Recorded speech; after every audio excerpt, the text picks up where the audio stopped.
Hi, folks. I'm Dr. Joseph Reed, and I want to talk with you about why we don't always think logically and rationally. We all make bad decisions. Now, sometimes the decision's a small one, like signing up for the wrong cell phone carrier or maybe buying the wrong shirt. Other times, the bad decision can cost us millions of dollars or end up getting people killed. We're not as logical as you might imagine or you might hope. We don't really see the world the way that it is. We see it the way we are. All our decisions are made within the context of our own paradigms. When we make a decision, it's made with all our emotions and all our biases operating beneath the surface in the subconscious. We probably aren't even aware of the glitches within our own genetic makeup that may be leading us down the wrong path when we make the decision. Here are 3 ways we can end up making the wrong decision. Number 1, we tend to form opinions based on our beliefs and then look for data that supports those beliefs. It's called confirmation bias. Think of the 2016 presidential election in the U.S. Hillary supporters tend to look for information that paints her in a positive light during that election. Trump supporters do the same thing, and both groups in that election looked for information that portrayed the other candidate in a negative light. When we fall into that type of pattern, we only look for and remember data that supports our position. That limits our objectivity, and we often miss important information.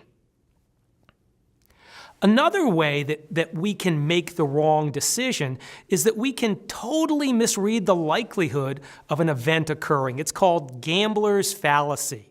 Because on August 18th, 1913, at the casino in Monte Carlo, black came up a record 26 times in a row on the roulette wheel. After the 15th time, players started doubling and tripling their bets on red because they believed there wasn't a chance in the world that black was going to come up again. Guess what? They were wrong because they failed to understand the whole idea of statistical independence. It would be statistically very rare to flip a coin 15 times and have it come up heads all 15. But each time I flip the coin, I do have a 50% chance of it coming up heads. Number 3, we often feel compelled to throw good money, good time, good effort after bad. We can have a hard time recognizing that it's time to pull the plug on a project or a relationship for that matter. It's called an escalation of commitment. Our sense of self-worth gets caught up in the issue, and we rationalize and justify our decision to continue to invest in it. Now, those are just 3 examples of cognitive bias. Behavioral scientists have identified well over 100 other biases and distortions that can affect our ability to make good decisions. And I know some of you are thinking, yeah, that's interesting, but those biases don't affect my thinking. There's actually a cognitive bias that leads you to think that way.